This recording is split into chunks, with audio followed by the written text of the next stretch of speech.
My name is Rich Martin, Director of Technical Marketing, and in this session, I'm going to talk to you about how Itential can help expose and deliver self-service network automations. So if we think about self-service, we really need to now start to exposing these automations. So for NetOps teams, they may thinking about how do I manually expose this to my team, right? Or maybe they're looking at, we've built an automation to do like a compliance audit across a set of network devices. So I want to schedule this to run daily or weekly or monthly or whatever it needs to do, generate some reports. On the DevOps side, they're probably looking more at like, how can we take an automation that's built in this platform, attach it to an API so we can run it from a pipeline, or we can call it as a unit test from a pipeline, or even to provision some sort of network infrastructure. They may also be looking at how do we leverage one of these network automations or infrastructure automations as in response to an event-driven message of some sort. So we do all of that, and I'll show you some of those capabilities within the platform in a moment. But in order to do this safely, you also need role-based access control. So on the NetOps side, maybe they're looking at single sign-on into the platform to use it, as well as integration with LDAP. From the DevOps side, they're more concerned with maybe like service accounts or role-based access control for APIs. And ultimately, we want to expose these not just inside the system, but also to systems outside, platforms and systems and tools outside of the Itential platform.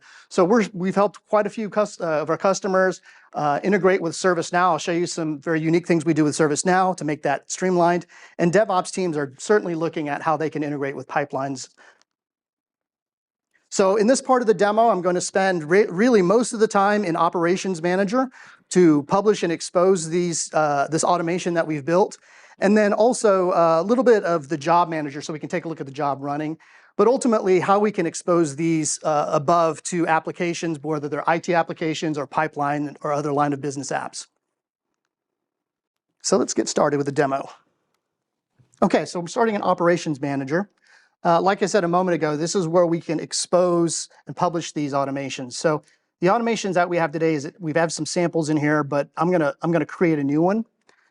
And so I'll give it a name. So the use case for this was to allow access to a server.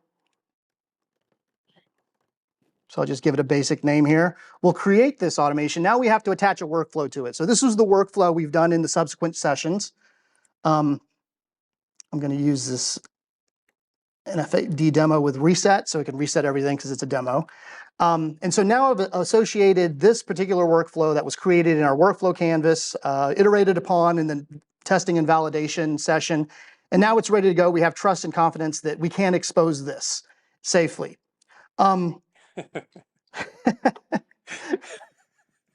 Sorry.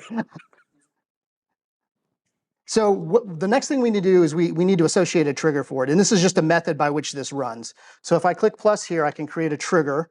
In this case, I'll just call it API for simplicity. And I can select an API trigger. So this now allows me to generate or specify an endpoint that I want to use.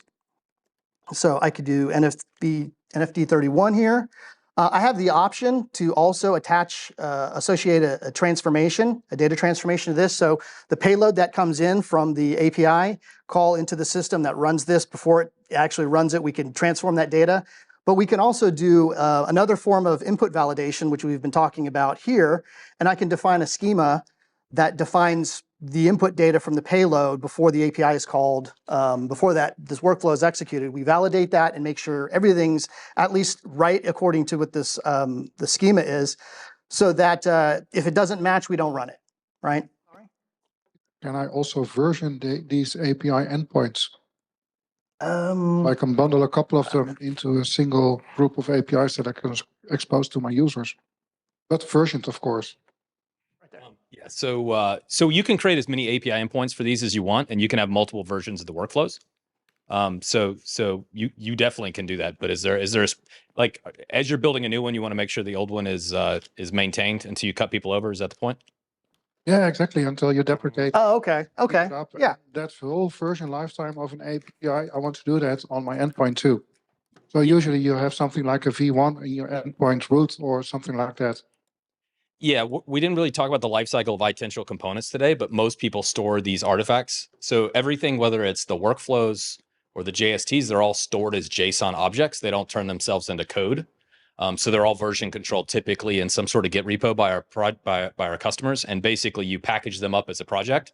You check them in holistically so you can have multiple versions happening at the same time. And typically in production, you have different versions than you have in lower environments. So the life cycle of the automation ecosystem is an entire discussion we're happy to get into. Yeah, and the process that I use just to create this allow access to server, I could create a V2, reference a different workflow that could be associated with the new revision of the API. And those could be both available as well externally. Okay, so that's one method. So now this particular workflow is accessible through an API, that particular endpoint, NFD31, assuming you have the right credentials and access. This could be called from another program, a pipeline, whatever, externally. The other way is we can also take the exact same workflow, and I can create another trigger here, and we could call this just manual. And so we can create a manual trigger, and we also have the ability to do an event trigger and a schedule trigger like I mentioned earlier in the slides. In this case, when we do something manually, this makes it presentable and runnable from inside the platform, but I'm going to show you also how this can be leveraged elsewhere. This is, instead of asking me for a JSON object, or a schema rather, it's going to ask me for a form. This was the form that was created in the build session. So when that form was built, I'm referencing it here. So this becomes the form that gets displayed when somebody runs this manually. So if I save changes, it's going to create, now with the same workflow, two different methods to access that workflow. And so if I were to run this here, I could now fill out this form as I needed to and then run it manually. So now I can create an entire list of automations for network teams to take advantage of and run. But I want to now go to ServiceNow because I want to talk about how we can expose this out beyond the platform. Before you leave that page, is that where you do the RBAC then? Yeah, we won't get into all the details, but yeah, we have fine-grained control of RBAC, both from creating this, also back in our admin essentials as well. Yeah. Let me continue on now with ServiceNow. So we have a ServiceNow application that we've created. This is certified. It's part of the ServiceNow ecosystem. You can go into ServiceNow, look at their application, their app store, basically, and ServiceNow admin can download the Itential ServiceNow app.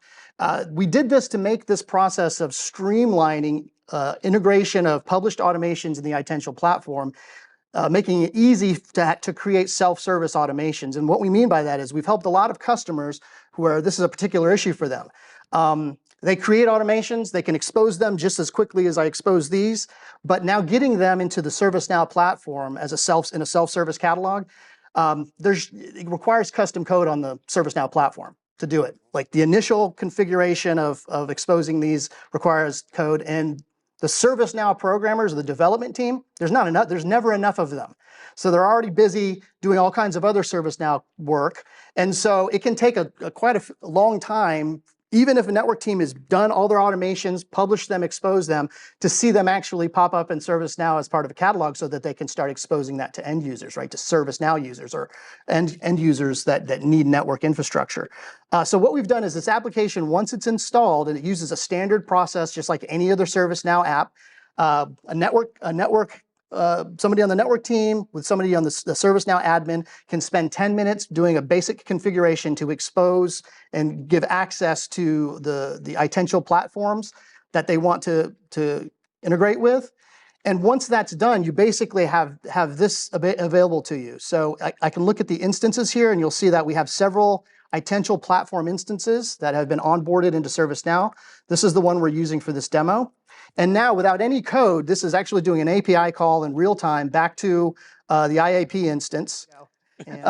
So what that did is, as soon as I selected this Itential instance that we're using here, it's also done a query to discover all of the published automation. So this is the automation that I just published. Not only that, because I published this automation, we're using the manual trigger method with the ServiceNow integration. It's actually going to pull that form back in as well. So the form that was created in the build, the form that's also being used for manual, so I can run this manually inside of our platform, is the same form data that's now being pulled into ServiceNow through this application so that it can render it for the customer in real time. And this is really nice because not only does it take custom code to initially create an integration into ServiceNow, right? And that takes a ServiceNow developer to do that, which may take time to get access to that developer. If any subsequent changes to the automation or the form or the arguments and inputs that are needed changes, well, then that needs to be tweaked in ServiceNow as well. Like they'll have to make a new form for that. This eliminates the need for any of that. So literally, as soon as a network team wants to build an automation, test an automation, and then expose it, it can be made available here with the right form and the latest version of the automation. So we'll run it from here. Let me pop in an IP address and then we'll fill the rest of this form out. So I'm in the ServiceNow platform. I'm selecting all of the values that we've seen earlier with this form inside of our platform. When I run the automation, it's going to make a call back into Itential to run the job. And I can click here and look at the job details. So this is back in Operations Manager on our platform where I'm looking at the job and we can see this run. So even though this is doing something that seems simple on the outside, allowing access to a web server, we're actually doing we're touching like 3 different parts of infrastructure. We're touching Cisco, a Cisco iOS device. We're also making a change to a Palo Alto firewall through Panorama API calls. And then we're also doing a security group update in AWS. And that's one of the things I want to talk about here is I can go over to our GitLab here, because part of the process of updating the security group in AWS is we are integrating into the DevOps process.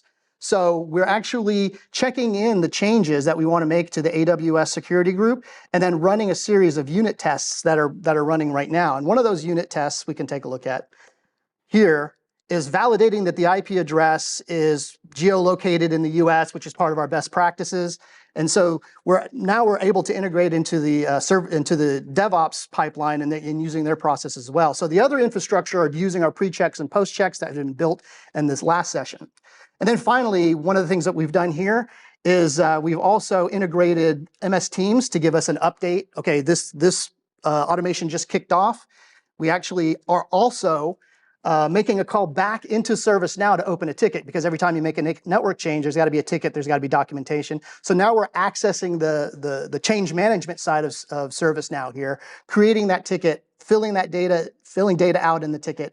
And then finally, when the job is done, it's going to create this last piece, this last piece right here, where the ServiceNow change request has been updated and the job's completed. So hopefully that gives you a good understanding of how you can expose these and publish these inside the platform and outside the platform, whether it's CI/CD, DevOps processes, or like for ITSMs and change management systems like ServiceNow. So could you use NetBox to, like if you made a manual change in NetBox, what you were just showing us would allow you to kick off the automation, correct? If somebody makes a manual change in NetBox to run an automation in Itential, is that the question? Correct. Yeah, absolutely. Yeah, so I could expose an Itential workflow as an API, and then NetBox could integrate and call that API in response to an event within NetBox. So an update or a change.